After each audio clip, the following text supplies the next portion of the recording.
wabarakatuh. Kembali lagi bersama saya Andi Dewi Mahardika di akun channel kita yang insya Allah sangat bermanfaat ini, Nyantri Online dalam program Akun Syurga.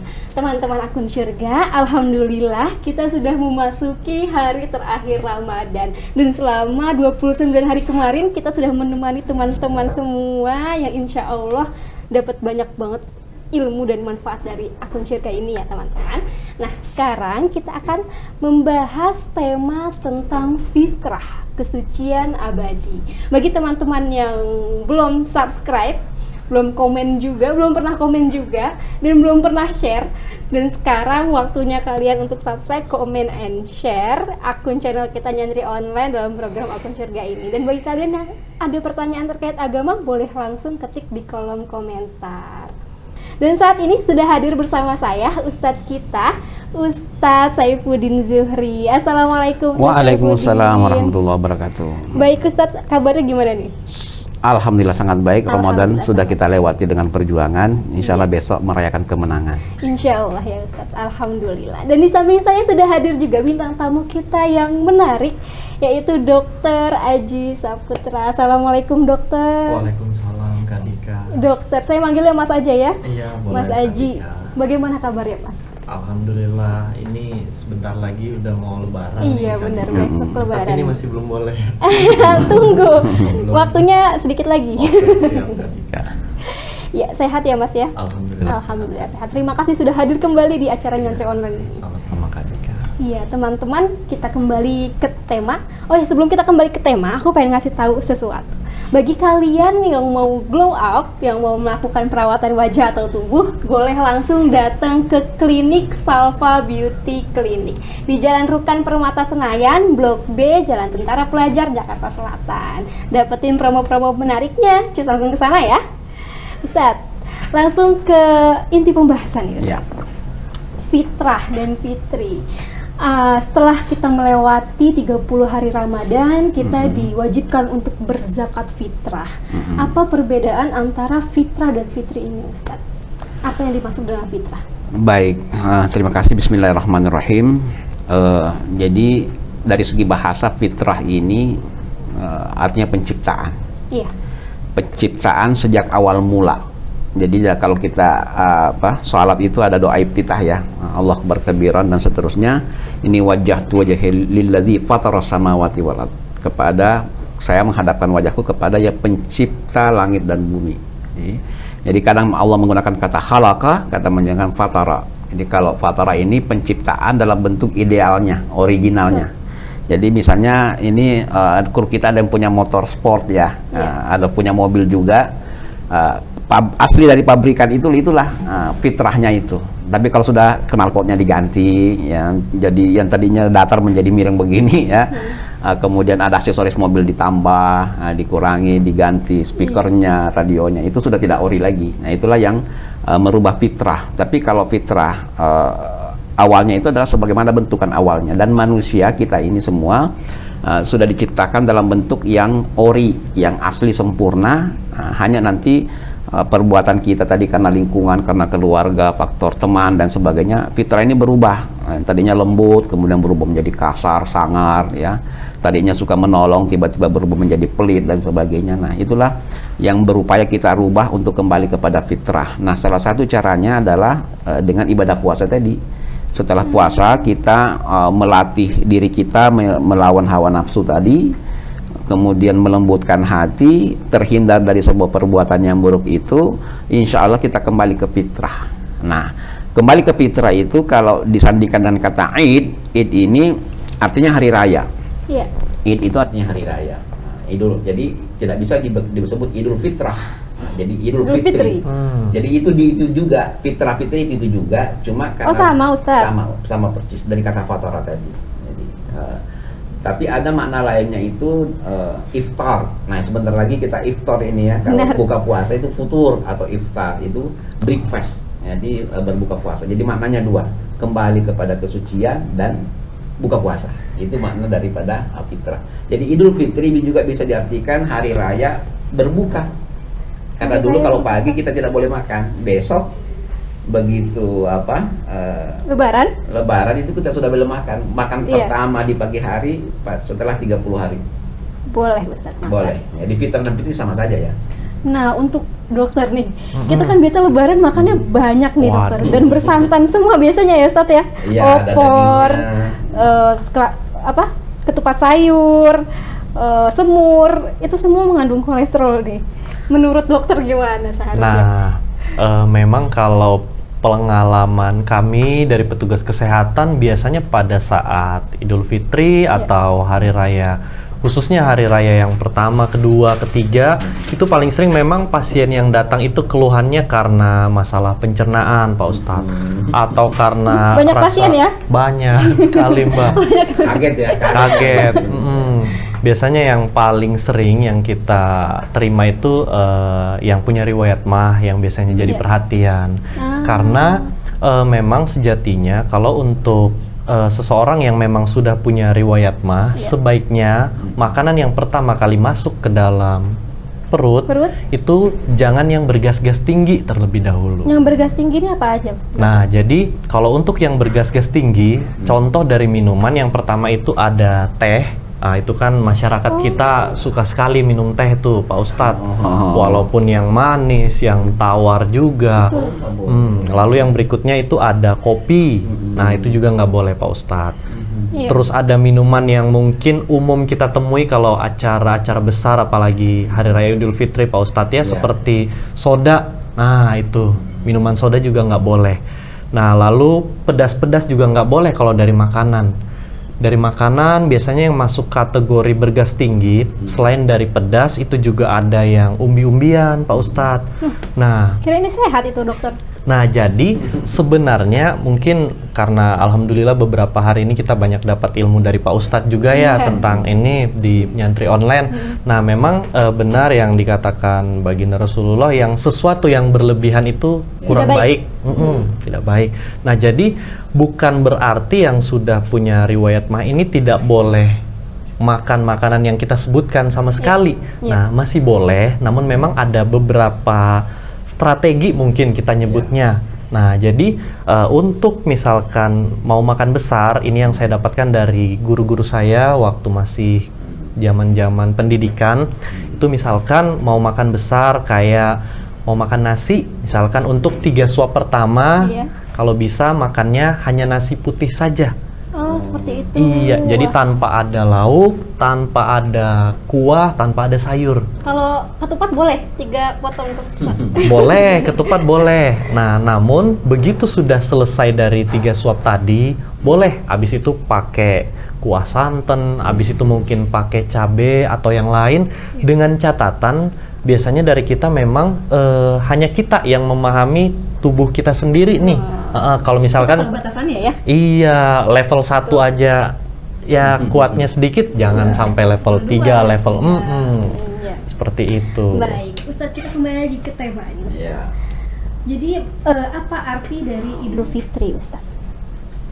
Iya, Idul Fitri namanya Id, hari raya itu hari bergembira ya. Jadi Nabi itu mewanti-wanti pada hari raya itu tidak boleh ada orang yang sedih dalam arti kata menderita ya. Tapi kalau sedihnya terharu ya, mungkin ketemu dengan orang tua. Sayangnya kita nggak boleh mudik ini ya. Benar. Tapi kalau telepon-teleponan menangis itu nggak apa-apa. Tapi kalau menangisnya itu atau sedihnya itu karena tidak punya beras, tidak punya pakaian, itu nggak boleh. Oleh karena itu panitia zakat fitrah itu diminta untuk segera mengeksekusi itu. Jadi cari semua yang kira-kira potensial mengalami itu untuk diberikan lebih dahulu, diprioritaskan untuk mendapatkan jatah itu supaya semua bergembira pada bulan Idul Fitri itu. Jadi Idul Fitri itu hari raya bergembira. Semua muslim harus merasakan bahagia. Nggak boleh sedih. Nggak boleh ada yang sedih. Jadi kalau ada yang merasa kekurangan. ya kalau yang milenial ini ada yang putus cinta atau patah harus hati, bahagia dulu, tinggalkan dulu. Jangan patah hati. Agak berat, Pak Ustadz ya. Ya siapa tahu pas lebaran itu silaturahmi dapat ya, Ustadz. Ya, insya Allah ya. Jadi harus bergembira, dan fitrah ini tadi merayakan bahwa hari ini kita udah boleh makan. Tadi sudah dikasih trik-triknya ya supaya tidak berbahaya. Banyak sekali makanan. Atau Idul Fitri itu kembali ke fitrah, kita menggembirakan karena kita sudah suci, kita sudah bersih dari dosa. Ya, yakin saja ya, walaupun dulu tadi bergunung dosa ya, tapi insya Allah setelah kita menjalankan puasa dan salat tarawih dengan semua itikafnya, kita berbaik sangka kepada Allah bahwa dosa kita sudah diampuni. Allah melalui Rasulnya sudah menyatakan kharaja min zunubihi kayaumi waladatuhumu.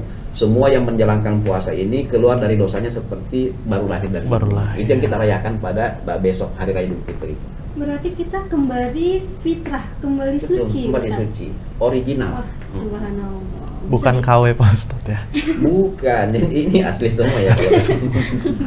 Bisa dikatakan kita ini sebenarnya nggak memiliki dosa ya, Ustaz, kalau hidup di dunia. Habis ya, jadi namanya juga diampuni ya. Iya. Jadi kalau diampuni selesai, berdosa lagi diampuni lagi selesai. Walaupun catatannya masih tersimpan tentu ya. Yang namanya pembukuannya. Jadi pembukuan itu walaupun balance nggak boleh dihilangkan, tetap tertulis. Jadi itulah kesesuaiannya dengan ayat, siapa yang berbuat baik sebesar biji zarah itu juga akan melihat. Tapi melihat aja, mungkin sudah diampuni atau sudah ditebus, itu tidak masalah. Tapi bahwa kita suci, original kembali, putih bersih ya, sebagaimana waktu kita dilahirkan, ya seperti itulah kondisinya. Walaupun mungkin penampilannya sih ya tidak ada yang berubah, tapi batin kita ini sudah merasakan seperti itu. Iya, karena kita sudah melewati 30 hari Ramadan ini ya, Ustaz. Kita udah sering baca Quran, sholat sunnah, tapi kita tidak melakukannya lagi di bulan Syawal dan bulan-bulan berikutnya. Nah, itu Iya. Teman-teman saya juga banyak yang Begitu ya, seperti itu Pak Ustadz. Maka diri saya sendiri pun seperti itu, Ustaz. banyak yang ustadz juga banyak yang begitu ya. Oh, Ustaz juga banyak. Jadi Tentunya bukan Ustaz akun surga ya, Ustaz? bukan, insya Allah bukan. Jadi memang bulan puasa ini kan bulan training ya, bulan percontohan. Harusnya apa yang kita lakukan di bulan Ramadan ini itu tetap dijaga di bulan Syawal, Zulqa'dah, Zulhijjah dan seterusnya. Jadi kita tarawih itu kan ada yang 8, ada yang 20 ya. Itu nanti dijadikan sholat tahajud ya. Kemudian puasanya mungkin jadi Senin Kemis, kemudian ada Ayyamul Bid, ada puasa yang lain-lain yang sunnah-sunnah itu. Kemudian zakat dan sedekahnya tetap berlanjut. Yang lebih penting itu inti puasa itu jangan sampai mengucapkan kata-kata yang kotor, kata-kata yang buruk, perbuatan yang dan amal yang buruk juga jangan dilakukan lagi di bulan yang lain. Kalau masih dilakukan, nanti orang bilang ini puasanya enggak ngefek gitu ya, enggak ngefek. Sama dengan Pak Haji dan Bu Haji, begitu pulang dari haji, waktu haji sih ihram semua dijauhi, tidak ada yang berani melanggar, kan denda banyak, denda. Tapi begitu pulang balik seperti semula, katanya ini hajinya nggak ngefek nih. Nah, jadi kita usahakan setelah Ramadan ini tetap melanggengkan, walaupun tidak sama persis dengan Ramadan, tapi ada bekas-bekasnya lah. Karena bulan Ramadan ini sesungguhnya bulan training ya, Ustaz? Training, pelatihan, pelatihan riyadhah, betul Dika. Untuk Mas Aji, waktu-waktu Lebaran masih bertugas atau ikut berkumpul bersama keluarga, Mas? Oke, ini pertanyaan agak berat nih Pak Ustadz. Ya. Mungkin saya sebagai seorang anak juga terbilang durhaka ya, karena untuk tahun-tahun sebelumnya saya tidak pulang nih Pak Ustadz. Udah 2 kali Idul Fitri, 2 kali Idul Adha. Rencana ini mau pulang, mudah-mudahan tiket masih ada. Tapi Gimana, katanya Mas? kan nggak boleh ya. Jadi kalau untuk Lebaran mungkin ya agak sedih juga ya karena nggak bisa ketemu sama keluarga. Nah, cuma di sini saya sedikit terhibur dari Pak Ustadz sempat dibilang bahwa semua orang itu punya peluang untuk terlahir kembali ya Pak Ustadz ya. Jadi saya kira Mas Aji perasaan aja ya yang durhaka ya. Jadi sebenarnya kalimat durhaka itu agak berat untuk disebutkannya. Jadi insya Allah orang tua kita juga memaklumi ya, anaknya dokter menghadapi corona dan sebagainya, ada larangan mudik. Yang dilarang itu, yang durhaka itu adalah qati'ur rahmi, yang tidak mau nelpon lagi, tidak mau. Kalau masih nelpon itu masih nyambung. Alhamdulillah kalau Insya Allah komunikasi Masih kan, sama Mas? orang tua jadi masih. tidak usah merasa durhaka ya. Kasihan mental kita ini ya. Jadi harus merasa sedih padahal tidak patut ya. Kalau memang pemerintah melarang ya, kondisi sebut, tapi yang penting kita telepon-teleponan, kirim-kirim Masih cenderamata, menjaga jaga komunikasi dan menggembirakan terutama ibu ya, kalau punya ibu. Kemarin kita juga sudah membahas tema tentang ibu. Apa yang disenangi oleh ibu ya, apa yang disenangi oleh orang tua kita itu kirimkanlah sebagai bukti bahwa kita masih masih online masih nyambung lah gitu. Iya, terhubung dengan Masih terhubung. orang tua. Ustadz, ini kan sekarang zamannya corona ya, Ustadz. Kita dibatasi untuk keluar rumah. Nah, Ya. itu bagaimana cara kita bersilaturahmi dengan tetangga misalnya, Ustadz, dengan keluarga-keluarga yang lain gitu. Apakah mereka juga berdiam saja di rumah, Ustadz? Iya, ini kebetulan ada dokter kita yang relawan corona ya. Jadi sebenarnya corona ya, ini sunatullah. Entah bagaimana, ini adalah cobaan ya, bahwa kita harus menghadapi itu. Tetapi ada hikmah-hikmahnya ya Ustadz ya. Jadi kita bertemu di sini karena corona sebenarnya dinyantri online. Jadi biar teman-teman kita ini nggak harus ke pesantren ya, tapi cukup nyantri di internet. Jaringan sudah semakin bagus. Segala bahan-bahan materi untuk belajar itu juga semakin banyak. Nah, dilarang berkunjung ya, kita tidak bisa berkunjung. Dulu bahkan kita tidak bisa sholat id di masjid kan, ingat ya tahun lalu ya. Tapi mudah-mudahan besok sudah ada, tapi walaupun dibatasi ya. Tidak apa-apa ya. Jadi ini sholat id kan sunnah. Sholat ini sunnah, menjaga kesehatan, ini dokter ya, menjaga kesehatan, melindungi diri dari penyakit, itu wajib hukumnya. Itu lebih penting. Lebih ya, penting. Jadi ini kadang-kadang yang kita yang kurang disadari ya, maunya ke sini, maunya ke situ, pingin ibadah ini, nanti ada itikaf juga kemarin ya, mau itikaf ini memaksakan diri, padahal itu masih zona merah berbahaya, itu jangan sampai terjadi. Jadi dalam kaidah usul fiqh yang dipakai oleh ulama kita semuanya itu adalah darul mafasid muqaddamun ala jalbil masalih. Menghindari kemudaratan itu lebih utama daripada memperoleh kemaslahatan. Jadi jangan kita mengejar pahala silaturahim ke tetangga kemana, tetapi justru kita mengabaikan prokes yang pada akhirnya membahayakan diri kita terjangkit virus yang berbahaya ini. Iya, betul. Ya, Mas sebagai dokter nih, untuk teman-teman milenial, untuk masyarakat, apa pesan-pesannya nih di Syawal, di Idul Fitri ini? Oke, untuk buat teman-teman kaum milenial, tetap menjaga protokol kesehatan, karena biar bagaimanapun juga kesehatan kita itu yang paling utama. Karena dengan kita sehat itu berarti keluarga kita sudah sangat senang sekali, Mbak ya, karena di satu sisi kita tidak merepotkan juga, di satu sisi juga ya bisa sedikit meringankan biaya yang tidak terduga untuk keluarga kita ya. Dan tetap menjaga jarak, tetap patuhi dari protokol yang sudah ditetapkan oleh pemerintah, karena itu mau bagaimanapun juga memang yang terbaik bagi kita. Dan tadi alhamdulillah Pak Ustadz lebih menerangkan lagi ya, bahwa ternyata untuk ibadah pun memang tidak harus dengan nafsu ya Pak Ustadz. Iya, ya? betul. Iya. Baik, teman-teman semua, sedikit lagi kita berbuka ya, Ustadz. 30 detik lagi kita akan berbuka. Waduh, Kak Dika sampai ngitung mundur. Saya kira cuma saya aja Pak Ustadz. Bisa dihitung ya sampai detiknya ya? Iya. Sampai detiknya. Ustadz, Ya. kalau kita lebaran nih, tapi kita pengen banget ketemu keluarga kita, Ustadz. Bagaimana menahan rasa rindu ini, Ustadz? Iya, baik ya. Jadi rindu ya. Kalau dilarang mudik, kita kan dilarang mudik sebenarnya ya. Jadi kalaupun nekat mudik takutnya ditangkap. Ustadz, Takutnya sudah terdengar azan ya? azan ya. Ya nanti kita lanjutkan. Alhamdulillah, kita bisa berbuka. Ya Mas. Oh ya teman-teman, untuk berbuka aku mau ngenalin nih. Ada Beraja Kopi.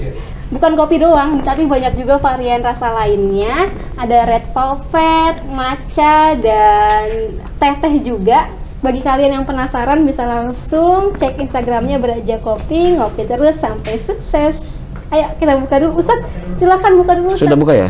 Iya. Alhamdulillah Oh iya, Pak Ustadz. sebentar. Air putih. Ayo Mas, silakan Mas. Ayo minum Harus dulu, Mas. dipersilahkan.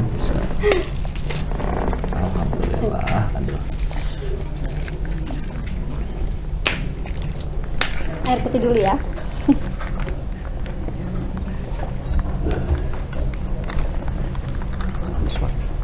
Ya, Alhamdulillah ya Ustadz, sampai juga kita di waktu Alhamdulillah. berbuka dan Boleh akhir Ramadan kita nih Ustadz.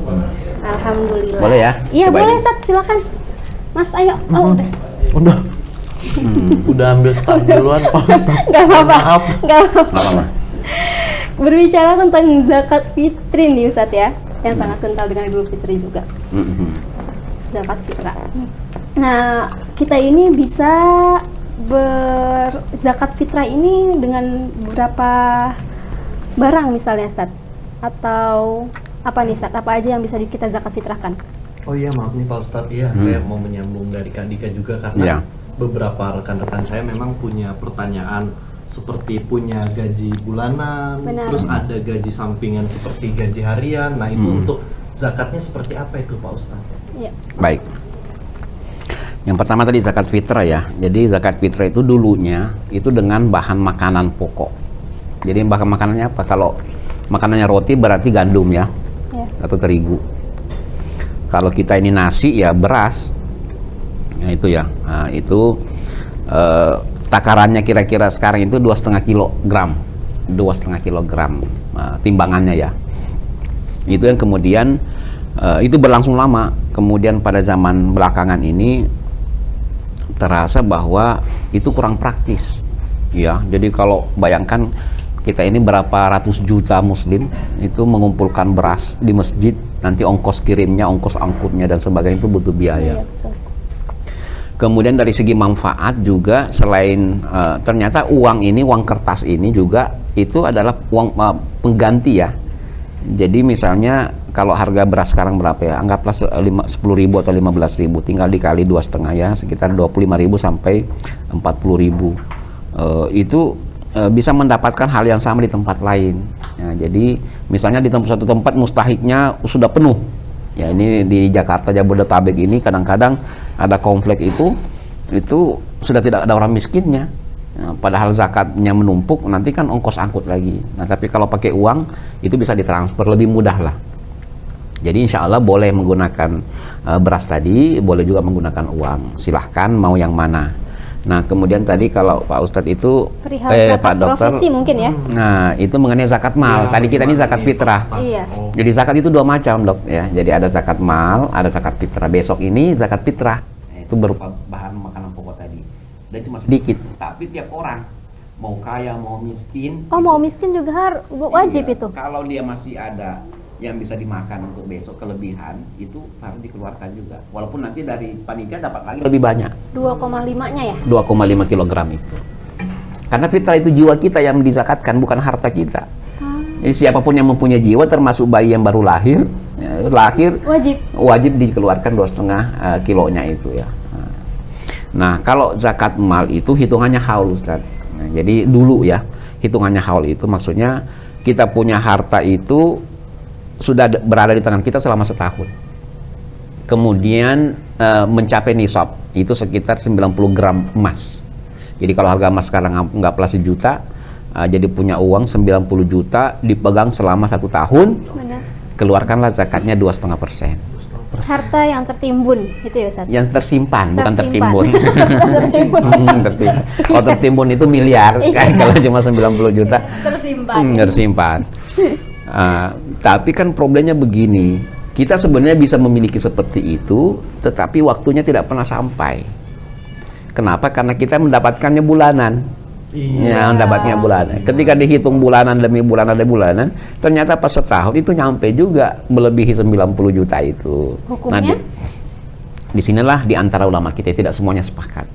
Tapi kebanyakan menginginkan bahwa ini sudah masuk kategori muzaki ya, karena hartanya kalau dikumpul-kumpul dalam setahun itu mencapai nisab. Iya. Yang mencapai 90 juta bahkan lebih kan, apalagi dokter ya. Dokter ini alhamdulillah modal sekolahnya banyak, Amin. hasilnya juga banyak. Nah akhirnya dibuatkanlah daripada bahkan yang lain juga berpendapat daripada kita ragu-ragu. Daripada kita ragu-ragu, jangan-jangan kita ini tidak mengeluarkan zakat, maka dibuatlah kalau di beberapa daerah itu ada perda, ada peraturan daerah, ada juga imbauan dari MUI biasa atau Basnas daerah, itu supaya semua yang mendapatkan gaji bulanan itu untuk menyisihkan 2,5%. Nah, itu yang disebut dengan zakat profesi. Saya kira itu lebih bagus ya, lebih aman. Kalaupun nanti tidak masuk kategori zakat karena mungkin ya belum mustahik, itu setidaknya menjadi sedekah. Dan sedekah ini tidak kalah pahalanya dengan zakat. Jadi saran kita sih sebaiknya semua penghasilan itu 2,5%-nya itu disisihkan lah untuk orang lain. Jangan sampai kita ini punya harta yang bercampur dengan harta orang lain. Benar. Yang kita makan. Ustadz, zaman sekarang kan banyak nih Ustadz lembaga-lembaga pengumpul zakat. Betul. Dan pada hari lebarannya ternyata harta yang sudah kita zakatkan belum diterima oleh kaum duafa ini. Ya. Hukumnya kita berzakat di situ bagaimana, Ustaz? Baik. Jadi memang dalam pengaturan zakat itu Allah sudah menentukan ada amil. Jadi mereka itu mendapatkan SK dari Allah. Ada SK dari Allah. SK dari Allah. SK-nya itu SK virtual, tidak kelihatan. Siapapun yang memposisikan dirinya sebagai amil, maka dia menjadi amil dan mendapatkan tanggung jawab dan hak sebagai amil. Ya. Apa haknya? Mendapatkan bagian dari zakat. Boleh dia ada bagiannya itu maksimal 1/8, maksimal. Yang boleh lebih kurang dari itu, tidak boleh lebih. 1/8 dari total Yang diperoleh. Oh, yang diperoleh. Yang diperoleh. Tapi itu bukan buat dirinya saja, termasuk operasionalnya ya, bensinnya, listriknya itu bagiannya panitia atau pengelola zakat. Nah, kita ini kalau menyerahkan zakat kepada panitia zakat atau badan amil zakat itu, maka kita sudah lepas tanggung jawab. Berarti kewajiban kita sudah selesai. Ya. Persoalan dia membaginya kepada siapa itu biasanya mereka sudah punya dewan pakar. Oh, yang tadi yang kita prioritaskan ini yang betul-betul kekurangan. Tapi kalau ini kan masih yang dibutuhkan SPP sekolah. Nah, nanti itu bisa menyusul, nanti kita kasih. Oh, ini kebutuhannya belum mendesak, nanti dulu. Jadi prioritas dulu. Tidak mungkin semua diselesaikan pada hari itu juga. Iya. Nah, tapi kalau kita, karena kadang-kadang ada juga orang tidak percaya kepada lembaga zakat. Nanti itu masa uang saya dibelikan mobil mewah. Benar. Iya kan, panitia zakat kok mobilnya bagus-bagus gitu. Berpikir buruk ya. gitu ya. Nah, akhirnya dia memutuskan untuk memberikan kepada langsung kepada. Kalau diberikan langsung, kalau benar yang diberikan itu adalah mustahik, yang sesuai dengan kriteria tadi, fakir, miskin, al-gharimin dan seterusnya, sesuai dengan kriteria itu tidak apa-apa, boleh. Tapi kalau salah ngasih, berarti zakatnya belum sampai. Oh, Kita yang salah ya, Ustaz? Kita yang salah. nah mau nanya juga nih Pak Ustadz, bagaimana misalkan dari kita ternyata ada keluarga jauh, saudara jauh yang ternyata mungkin masih masuk kriteria fakir miskin begitu, apakah kita tetap harus menyerahkan lebih ke badan zakat atau mungkin kita bisa menyerahkan mendahulukan keluarga ya? Iya, secara pribadi gimana Pak Ustadz? Kalau infak dan sedekah memang didahulukan kepada keluarga. Didahulukan infak dan sedekah. Jadi gini, kita kan punya 2,5%. Sebenarnya 2,5% itu sedikit maksudnya. Kalau gajinya berapa sekarang ya? Anggaplah UMR-nya dokter itu 10 juta ya. 2,5%-nya berapa? 250.000 ya. Itu 250.000. Itu yang wajib. Tapi jangan lupa, kita hanya bukan diminta yang wajib, yang sunnah juga. Ya. Jadi menambahkan faman tatawa khairan fahuwa khairullah. Kalau dia menambahkan daripada itu lebih baik. Jangan pelit-pelit juga. Jangan pelit juga. Jadi kalau 250 doang. Iya. Jadi kalau punya 250 plusnya, jadi 250 bisa ke Basnas. Terus selebihnya itu bisa dikirimkan berupa sedekah atau infak untuk keluarga jauh. Berarti boleh. Tidak hanya satu penerima ya Pak Ustadz ya. Sifatnya bukan zakat fitrah lagi, tapi sedekah. Ya, sedekah atau infak ya. Karena kalau infak itu artinya kita merasa punya tanggung jawab. Tapi kalau sedekah itu kepada orang yang membutuhkan. Makanya kalaupun tidak terlalu membutuhkan, kita boleh ngasih juga, nggak apa-apa. Tapi kalau kita hanya punya 2,5%-nya saja ini, dan kita yakin betul bahwa ini adalah mustahik yang membutuhkan dan tidak terjangkau oleh Basnas daerah, tidak ada yang ngasih yang lain, cuma kita andalannya, kita boleh ngasih ini. Niatkan bahwa ini adalah zakat kita. Jadi boleh. Tapi kalau misalnya ada selain zakat kita masih punya kelebihan, zakatnya kita kasih ke Basnas, sedekahnya itu kita kasih kepada keluarga kita. Dan itu sangat bagus ya. Jadi keluarga kita ini termasuk silaturahim. Jadi keluarga dekat dan keluarga jauh itu, kalau keluarga dekat sudah selesai, maka tanggung jawab berikutnya adalah keluarga jauh, supaya orang ini tidak merasa ditinggalkan. Jadi orang itu Ya kalau kaya mungkin tidak apa-apa ya, mereka tidak punya perasaan biarin aja. Tapi kalau miskin, membutuhkan, saya padahal punya saudara jauh di Jakarta, sudah sukses kok nggak pernah nelpon gitu ya. Betul. Nah, begitu nelpon kok cuma nelpon doang ya, kayak gitu lah kira-kira ya. Ya itu isyarat-isyarat begitu kita hari ini Ustaz. Ya itulah. Harus peka ya. Itulah kita sebagai orang yang ada di Jakarta. Jangan-jangan yang kemarin-kemarin nelpon mungkin ya. Minta Iya. Isyarat itu Pak Dokter. Ya. Iya, Oke. baik Ustadz Saifuddin, Ya. Dokter Aji, terima kasih Iya. sudah hadir di Nyantri Online ya, episode terakhir kita. Alhamdulillah nih. Alhamdulillah. Semoga apa yang tadi kita bahas dapat bermanfaat bagi teman-teman semua. Teman-teman Nyantri Online, selamat Idul Fitri. Ya. Semoga kita lahir sebagai manusia yang suci kembali ya Fitrah, Ustadz ya. ya. Fitrah kembali sesuai tema kita tadi, dan semoga apa yang kita bahas 1 bulan ini dapat bermanfaat bagi teman-teman semua. Insya Allah. Ya teman-teman, jika kalian juga yang ingin kumpul sama keluarga kalian, teman-teman kalian, boleh langsung ke Jakarta Cafe. Tepatnya ada di Gedung Jakarta Theater, Jalan MH Tamrin nomor 9, Jakarta Pusat. Cus langsung ke sana karena tempatnya tuh nyaman banget. Berarti Nyaman abis banget, ini Mas. bisa ajak Kak Dika ke sana. Silakan. Boleh. Ya. Iya, kita bareng-bareng ke sana ya Ustaz. ya? Oh iya, Boleh. Wah. kirain cuma berdua. Ya, Ayo. teman-teman, terima kasih sudah menemani Nyantri Online sampai akhir Ramadan ini. Dan juga kalian yang belum subscribe, komen dan share, boleh banget sekarang subscribe, komen dan share, karena setelah ini kita bakal ada tayangan-tayangan selain akun Syurga. Ya, teman-teman, cukup sekian. Wassalamualaikum warahmatullahi wabarakatuh. Waalaikumsalam warahmatullahi Kami segenap keluarga Nyantri Online mengucapkan wabarakatuh. Selamat